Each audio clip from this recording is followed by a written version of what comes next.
Light, reflection and refraction. We all know that light is a form of energy. We learned that light travels in a straight line. Light traveling as straight rays explains the phenomenon like reflection and refraction. But it fails to explain the phenomenon like diffraction of light. To explain this, many theories have been put forward by different scientists.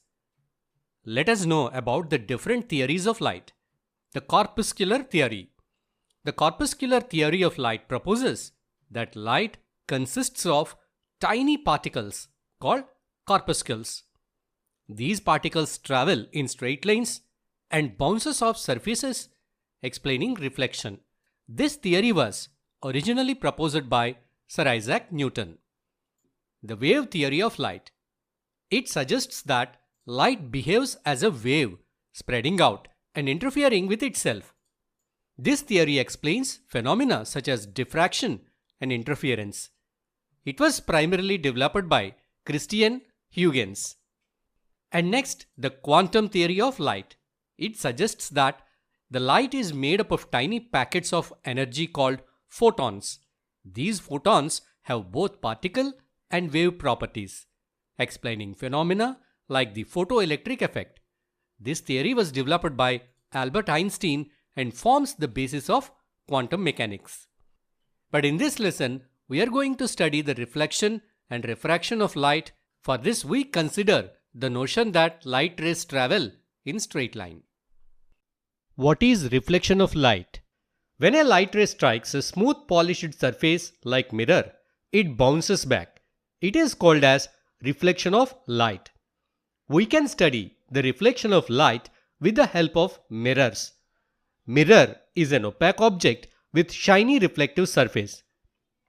It is because of the reflection of light we will be able to see our images in mirrors. What is refraction of light? When a light ray passes from one medium to another medium, its traveling speed changes and results in change of its direction. This phenomenon is called refraction of light. A straw in a glass appears to be bent. This is due to refraction of light. We can study the refraction of light with the help of lens. Lens is a transparent object usually made of glass. Eyeglasses are the examples of lenses which use in our day-to-day life.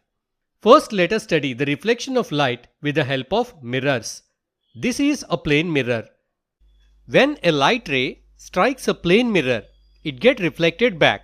According to the laws of reflection, the angle of reflection is equal to the angle of incidence. Image formation. Plane mirrors create virtual images that appear to be located behind the mirror at the same distance as the object in front of the mirror. These visual images are not real. That means they cannot be projected onto a screen. They are formed by the apparent intersection of reflected light rays when extended backward. Size and magnification. The size of the image in a plane mirror is the same as the size of the object. There is no magnification, means that objects in a plane mirror appears to be the same size as they are in reality. Laterally reversed. The images formed by plane mirrors are laterally reversed, also known as left-right reversed. This means that if you raise your right hand in front of a plane mirror, your image will appear to raise its left hand. Now, let us understand the reflection of light by spherical mirrors. A spherical mirror is a curved mirror and it forms the pot of a sphere. Spherical mirrors are of two types. 1. Convex mirrors and 2. Concave mirrors. A convex mirror is a type of a spherical mirror that has an outward curved reflective surface. A concave mirror is a type of a spherical mirror that has an inward curved reflective surface. To understand reflection by a spherical mirror, we need to know certain terms. Pole. The center point of the reflecting surface of a spherical mirror is called pole. It lies on the surface of the mirror. Pole is denoted by letter P. Center of curvature. The center of curvature is the center of the imaginary sphere from which the spherical mirror is derived.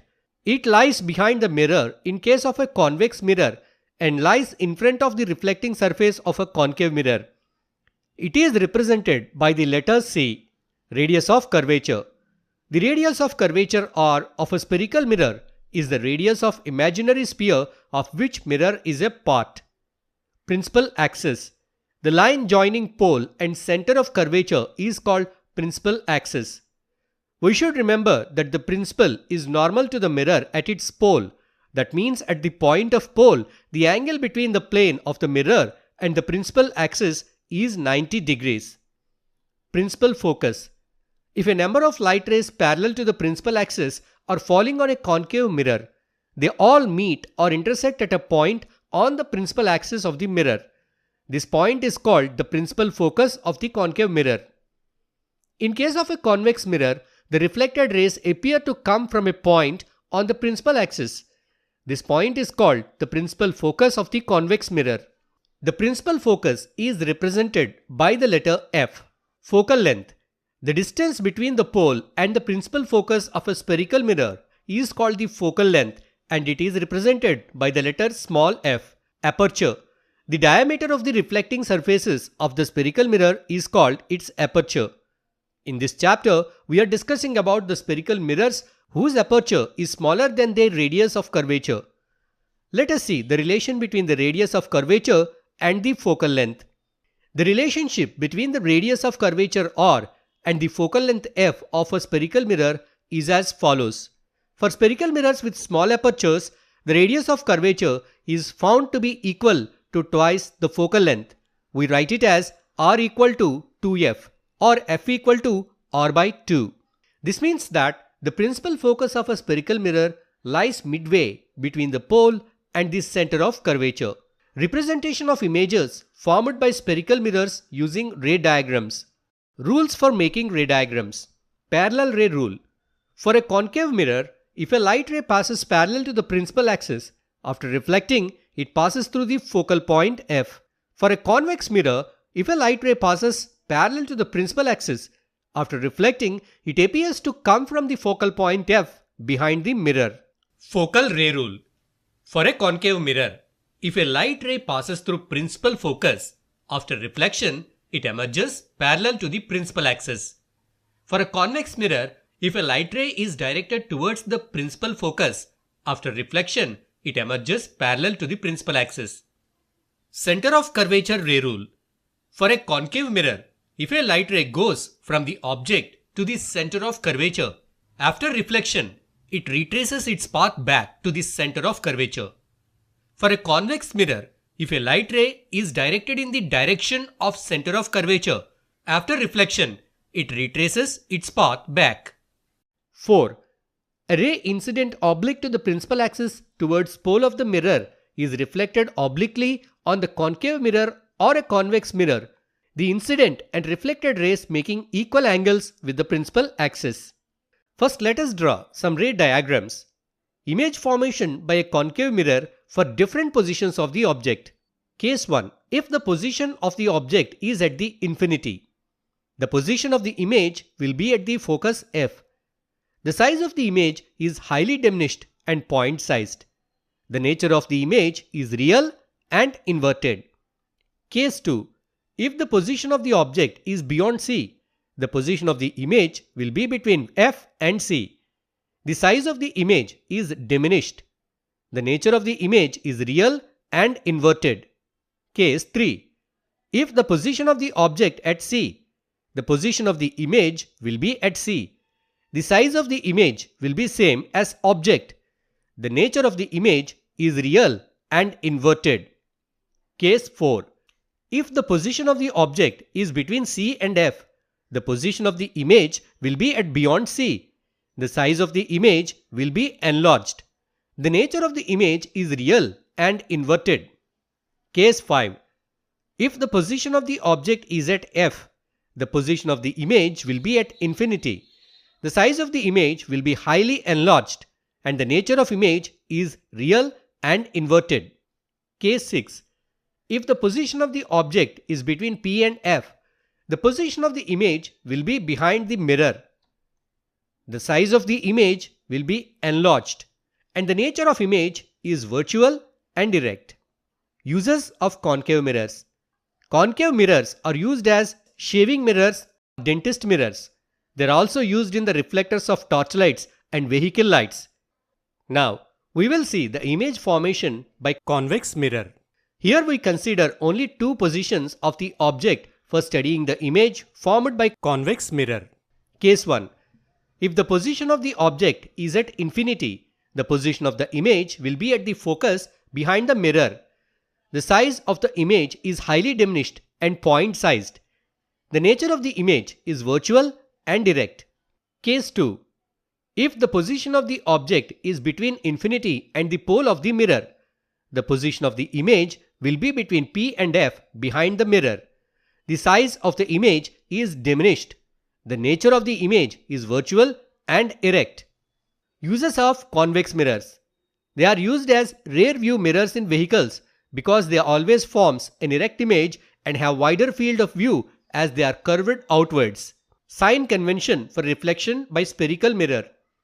The sign convention for spherical mirrors is a set of rules used to determine the sign, either positive or negative, of various distances and quantities involved. This convention is important for calculating the image distances, object distances, and to find magnification. Object placement. The object is always placed to the left of the mirror, indicating that the light from the object approaches the mirror from the left side. Measurement from the pole. Distances parallel to the principal axis are measured from the mirror's pole. The pole is the point where the mirror surface intersects the principal axis. Direction of measurement. All distances measured to the right of the origin along the positive x-axis are considered positive, while those measured to the left of the origin along the negative x-axis are considered negative. This helps in determining the position of the object and image relative to the mirror. Height above the principal axis. Distances measured perpendicular to and above the principal axis along the positive y-axis are considered positive. This is used to determine the heights of the objects and images above or below the principal axis. Height below the principal axis. Distances measured perpendicular to and below the principal axis along the negative y-axis are considered negative. This convention ensures that heights below the principal axis are assigned negative values. These sign conventions are fundamental for analyzing and solving problems related to spherical mirrors. Mirror formula and magnification.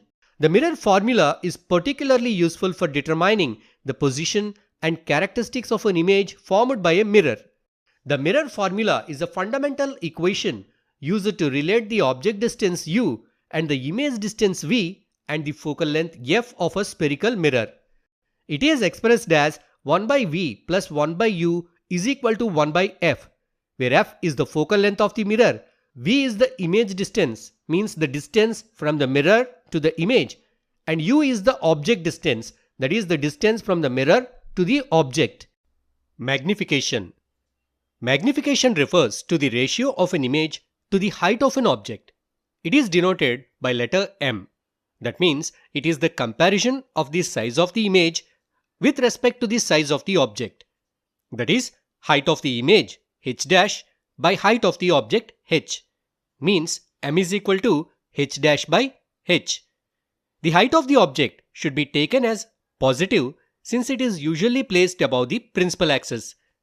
The height of the image should be taken as positive if the image is virtual and should be taken negative if the image is real. That means if the image is on the side of the object. We can also find magnification by comparing the image distance and object distance. We know that image distance means the distance between the mirror and the image, and object distance means the distance between the mirror and the object. So magnification is equal to image distance by object distance. That means m is equal to minus v by u. Let us try to solve a problem based on above mirror formula. An object of 6 cm height is placed at a distance of 12 cm in front of a concave mirror of focal length 24 cm.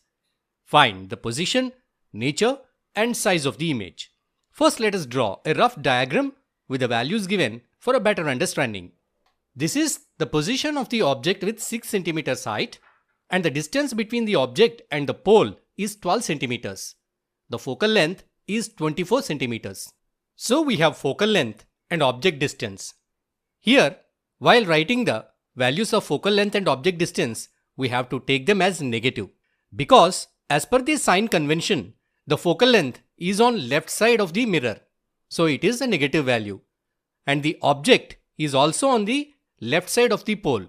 So it is also negative. So F is equal to minus 24, U is equal to minus 12.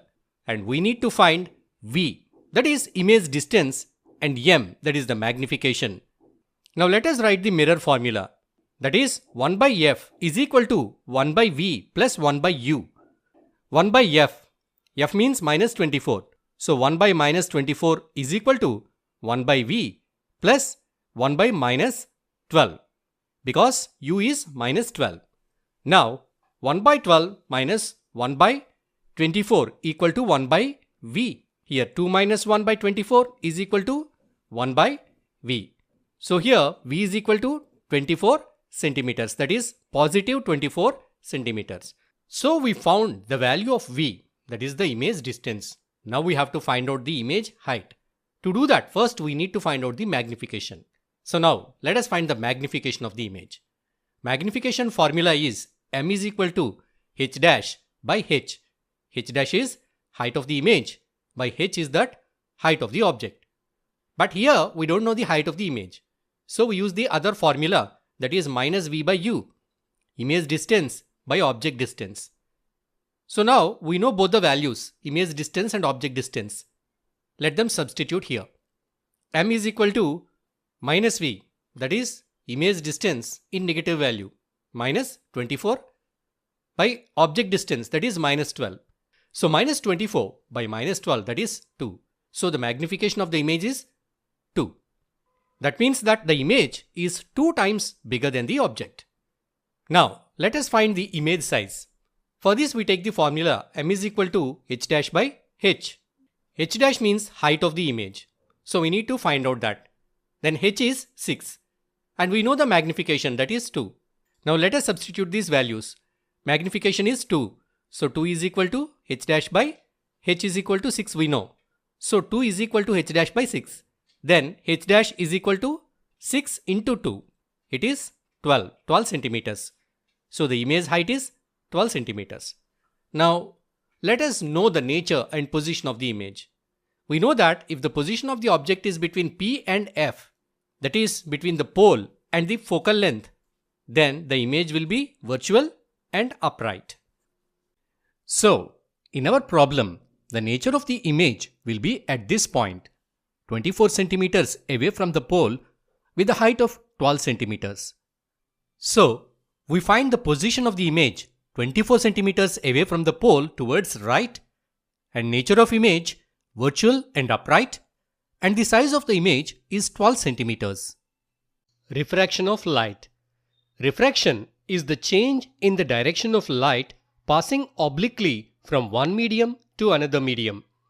Refraction occurs due to change in the speed of light as it enters from one transparent medium to another. The speed of light is more in air, whereas the speed of light in water is less compared to air. So the light ray, when it enters from air to water, it bends towards the normal. The refracted ray is closer to the normal when compared to the incident ray. In our day-to-day life, we see different phenomena like pencil appears displaced when it partly immersed in glass of water. In the same way, a lemon kept in water in a glass tumbler appears to be bigger than its actual size. The letters appears to be raised when seen through a glass slab placed over it. These are all because of refraction of light. These observations tell us that light does not travel in the same direction in all media. Refraction through a rectangular glass slab. Let us take a glass slab and pass a light ray obliquely from one of its sides. The light ray bends towards the normal, and when it emerges out from the glass slab, it bends again and moves away from the normal. Here we can observe that the angle of incidence at the air glass interface is equal and opposite to the angle of emergence at the glass-air interface. This is why the emergent ray is parallel to the incident ray. Laws of refraction of light. 1. The incident ray, the refracted ray, and the normal to the interface of two transparent media at the point of incidence all lie in the same plane. 2. The ratio of sine of angle of incidence to the sine of angle of refraction is a constant for the given pair of media. This law is also known as Snell's law of refraction. If I is the angle of incidence and R is the angle of refraction, then sin I by sin R equal to constant. Refractive index. The refractive index of a medium is a measure of how much the speed of light is reduced when it passes through that medium compared to its speed in vacuum. It is a dimensionless quantity, and a higher refractive index indicates a slower speed of light in that medium. Light travels faster in vacuum with a speed of 3 into 10 to the power of 8 ms to the power minus 1. In air, the speed of light is only marginally less compared to that in vacuum. It reduces considerably in glass or in water. The value of refractive index for a given pair of media depends upon the speed of light in the two media. A ray of light traveling from medium 1 into medium 2. Let V1 be the speed of the light in medium 1 and V2 be the speed of the light in medium 2. The refractive index of medium 2 with respect to medium 1 is given by the ratio of the speed of light in medium 1 and the speed of light in medium 2. This is usually represented by the symbol n21. This can be expressed as n21 equal to speed of light in medium 1 by speed of light in medium 2. That means V1 by V2. The refractive index of medium 1 with respect to medium 2 is represented as n12. It is given as n12 equal to speed of light in medium 2 by speed of light in medium 1. That means V2 by V1. If medium 1 is vacuum or air, then the refractive index of medium 2 is considered with respect to vacuum. This is called the absolute refractive index of the medium. It is simply represented as n2. If c is the speed of light in air and v is the speed of light in the medium, then the refractive index of the medium nm is given by nm equal to speed of light in air by speed of light in medium, that is c by v. Different materials have different refractive indices. For example, the refractive index of water is approximately 1.33, while the refractive index of diamond is approximately 2.42.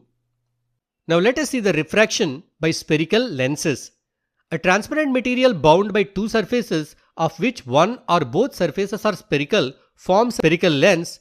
They can be either convex lens or concave lens based on their shape and refractive properties. A convex lens, also known as converging lens. It is a transparent material with curved surfaces. It is thicker at the center and thinner at the edges. Convex lenses are designed to converge or focus parallel incident light rays to a single point called the focal point.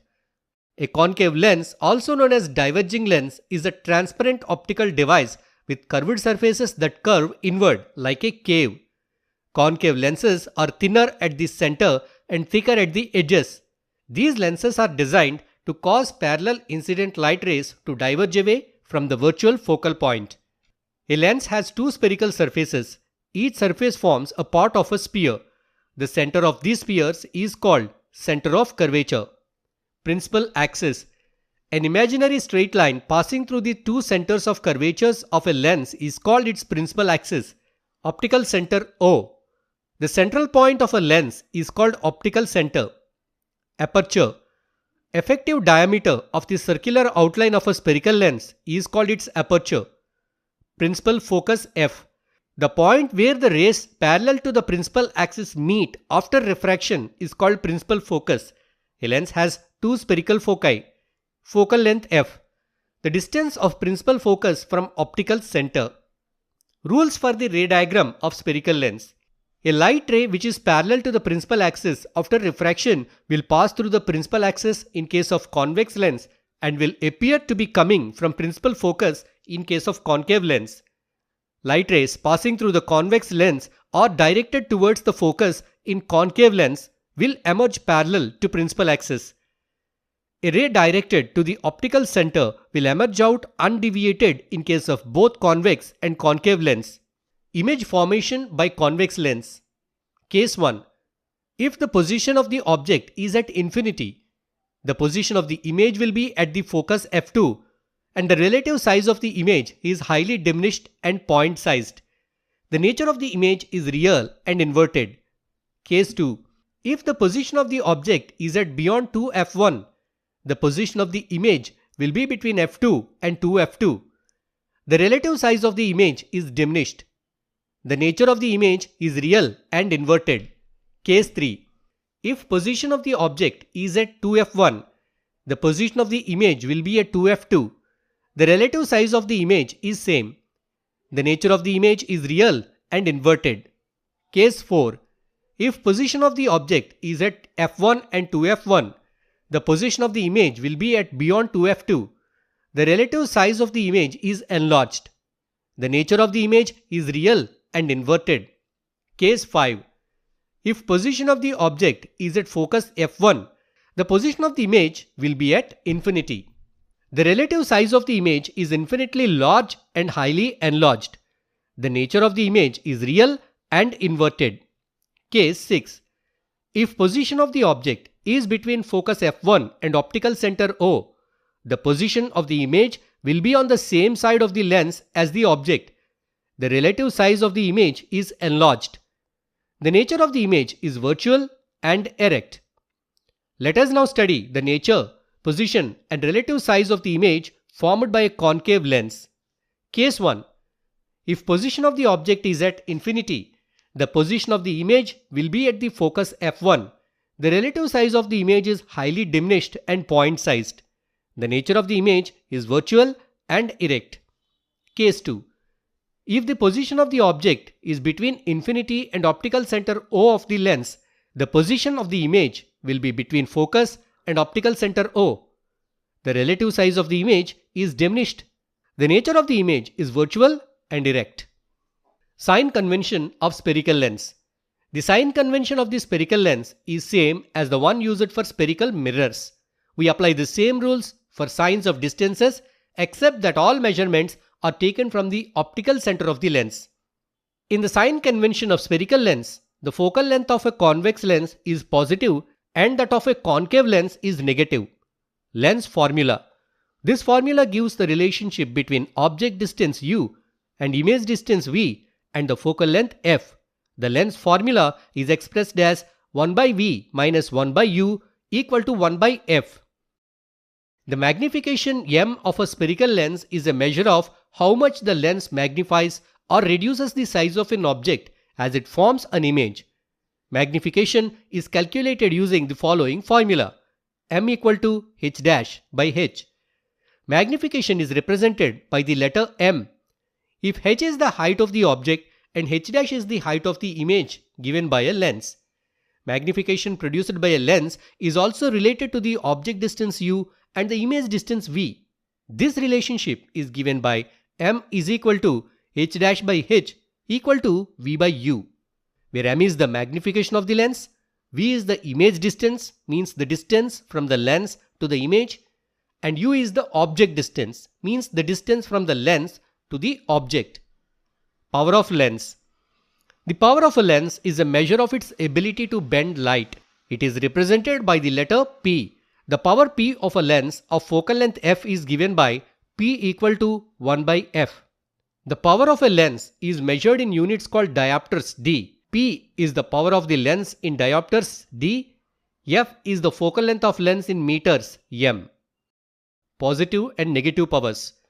A lens with a positive power is called a converging lens, which focuses light rays to a point. Convex lenses have positive powers.